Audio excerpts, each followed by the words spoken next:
Good morning. आप सभी घर पर सभी अच्छे होंगे और पढ़ाई भी करते होंगे, ऐसी मुझे पूरी आशा है। आज हम ऑनलाइन क्लासेज में प्रश्नावली 1.3 का प्रश्न 1 लेकर हाजिर हुए हैं। प्रश्न 1 है, सिद्ध कीजिए कि √5 एक अपरिमेय संख्या है। √5 एक अपरिमेय संख्या। तो अभी तक अपन ने परिमेय और अपरिमेय संख्याओं के बारे में, वास्तविक संख्याओं के बारे में अच्छी तरह से जानकारी प्राप्त कर ली है। मैं आशा करता हूं आपको इनके बारे में अच्छी जानकारी प्राप्त हो गई है। अब हमें यह सिद्ध करना है √5 एक अपरिमेय संख्या है। जब भी कोई बात हमें सिद्ध करनी है तो हम उसके उल्टा मानते हैं। चलिए, हम यह मानते हैं कि माना √5 है वह एक परिमेय संख्या है।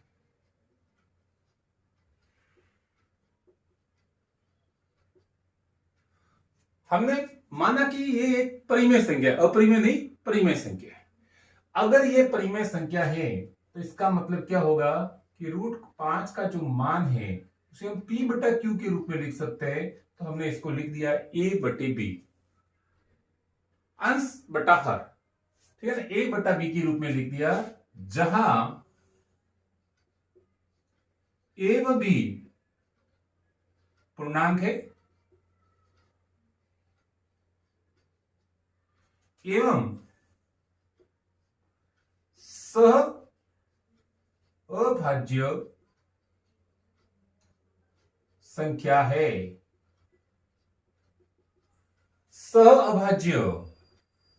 सहअभाज्य का मतलब यह है कि ये जो दोनों संख्या है, इन दोनों संख्याओं का जब अपन अभाज्य गुणनखंड करेंगे तो दोनों में एक होगा, और एक के बाद जो भी गुणनखंड आएंगे, यहां पर जो गुणनखंड है वो यहां नहीं होंगे, और यहां पर जो गुणनखंड होंगे वो यहां नहीं होंगे।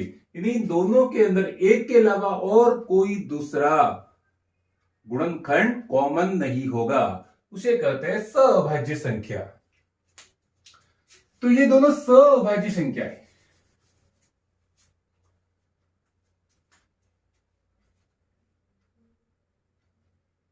√5 = A/B। अब हम दोनों पक्षों का स्क्वायर करते हैं। दोनों पक्षों को क्या करते हैं? वर्ग करते हैं। इन दोनों का क्या कर लेंगे? वर्ग करेंगे। वर्ग किया तो √5 का स्क्वायर क्या हो गया? 5। ये हो गया A² / B²। वज्र गुणा किया तो आ गया 5B² = A²। 5B² = A²। इसका मतलब यह है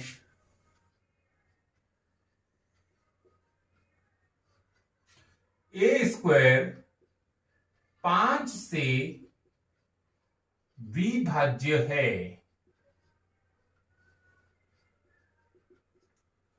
5 गुणा B² का मान A² है, यानी A² के अंदर 5 का पूरा पूरा भाग जा रहा है, यानी A² का एक गुणनखंड 5 अवश्य है।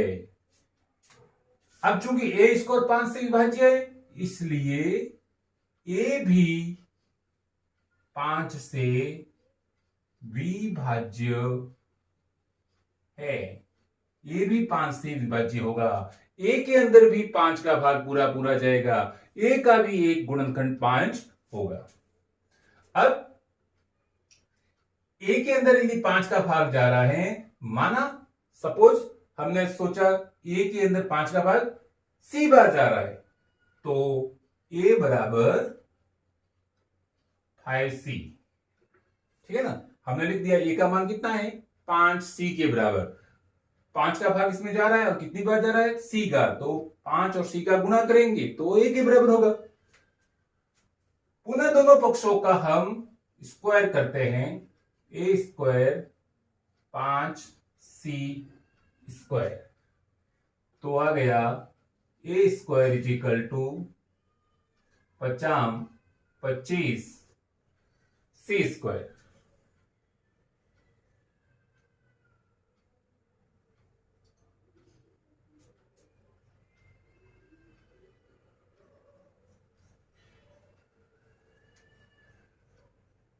अब ए स्क्वायर का मान, ये देखिए यहां पर ए स्क्वायर का मान क्या है, 5b स्क्वायर। तो ए स्क्वायर की जगह क्या लिखेंगे, 5b square is equal to 25 c square. समीकरण 1 से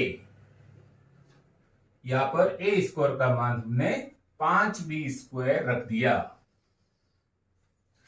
अब 5b स्क्वायर 25c स्क्वायर दोनों के अंदर 5 का भाग जा रहा है, दोनों ही 5 से विभाज्य है, तो 5 का भाग देने पर आ जाएगा b square is equal to 5c square. 5 से 5 करके 5 का भाग 25 में दिया, 5 आ गया 5c स्क्वायर।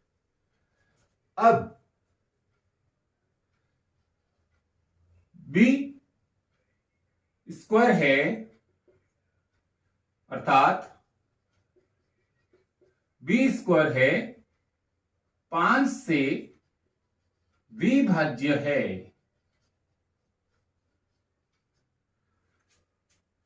पांच का भाग बी स्क्वायर में पूरा पूरा जा रहा है, बी स्क्वायर का एक गुणनखंड है वो 5 है, इसलिए बी भी 5 से विभाज्य है। अब देखिएगा यहां पर ए भी 5 से विभाज्य है, यहां पर बी भी 5 से विभाज्य है, यानी कहने क्या मतलब ए व बी दोनों का एक गुणनखंड 5 अवश्य उभयनिष्ठ है।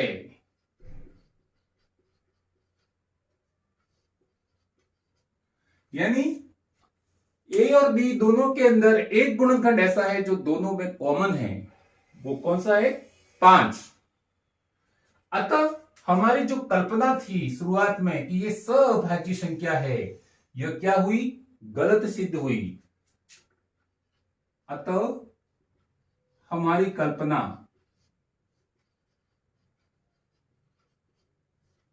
कि ये सह अभाज्य संख्या है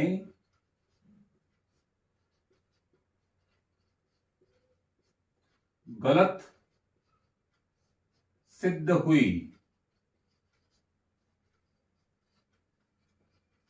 इसका मतलब यह हुआ कि यह जो a बटा b माना है √5 का मान, यानी √5 है, वो परिमेय संख्या नहीं है। हमारी ये कल्पना क्या हुई, गलत सिद्ध हुई, यानी √5 परिमेय संख्या नहीं है। इसलिए तो क्या है, √5 एक अपरिमेय संख्या है।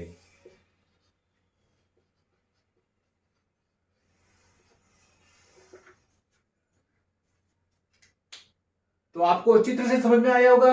अब यहां पर क्या है, संख्या चेंज होती है, √5 की जगह √2, √3, √7 कोई भी संख्या हो सकती है। आपको इसी मेथड से चलना है।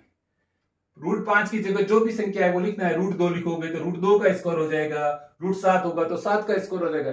बाकी सेम टू सेम यही मेथड चलेगा, √2 का, √3, √5, √7 कोई भी प्रश्न आता है आप इसे आसानी से हल कर सकते हैं। प्रश्न संख्या 2, प्रश्न संख्या 2 है, सिद्ध कीजिए कि 3 + 2 √5 एक अपरिमेय संख्या है। ये एक अलग प्रकार का है, पहले जो सवाल किया वो अलग था, ये एक अलग, इसमें 2 अलग अलग पद है। तो जब 2 पद आते हैं तो विषय कुछ अलग विधि से, आइए कैसे करते हैं।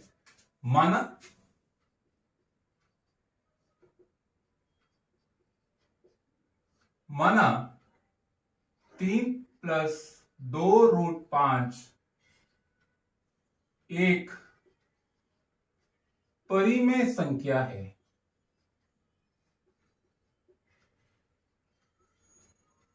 हमने माना ये एक परिमेय संख्या है।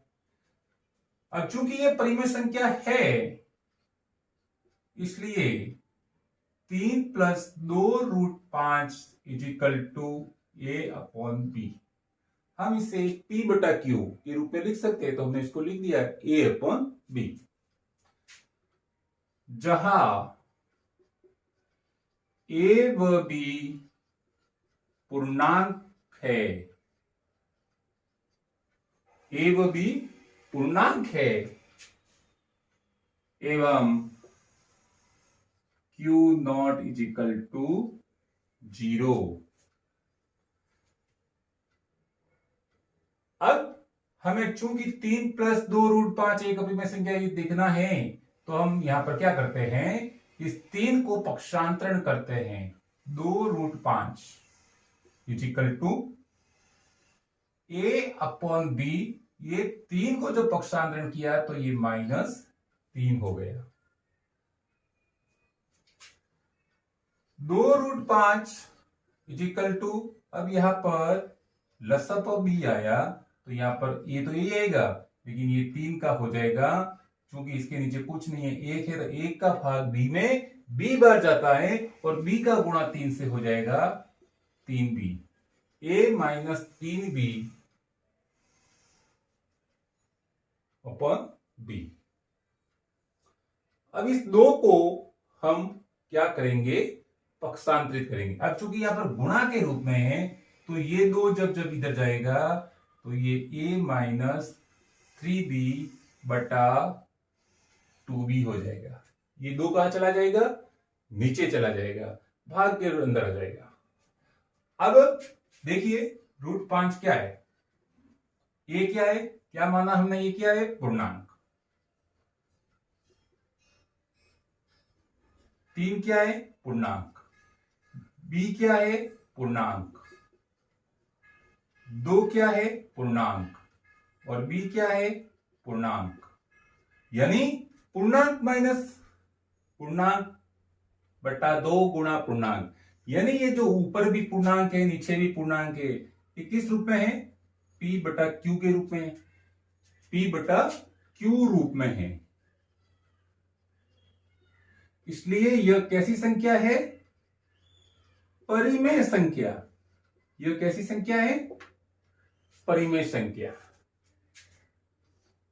ये जो समीकरण 1 है, इसलिए समीकरण 1 से √5 एक परिमेय संख्या है। लेकिन हमने अभी इससे पूर्व में पढ़ा कि √5 क्या है, एक अपरिमेय संख्या, हमने सिद्ध किया है। लेकिन ये इस बात का विरोध करता है, इस बात का विरोधाभास है,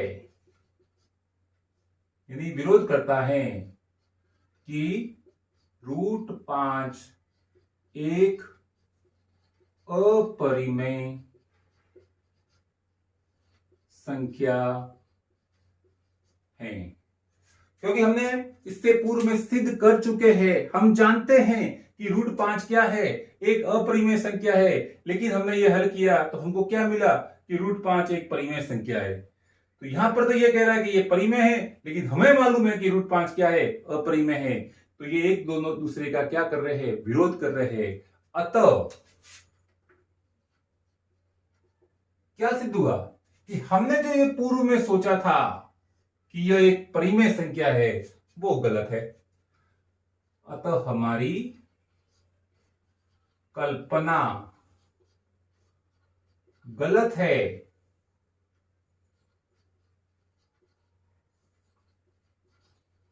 कि यह परिमेय संख्या है। अतः 3+2√5 एक अपरिमेय संख्या है। तो प्यारे बच्चों, दो प्रकार के प्रश्न होते हैं। एक तो हमने पहले प्रश्न में पढ़ा, केवल सिंगल डिजिट में संख्या होती है तो हम उस विधि से हल करेंगे, और यदि दो पदों के अंदर आया है तो हम इस विधि से हल करेंगे। अब संख्या कुछ भी हो सकती है, उससे कोई फर्क नहीं पड़ता, मेथड ध्यान में रखना है। मैं आशा करता हूं आपको अच्छी तरह से समझ में आया होगा। धन्यवाद।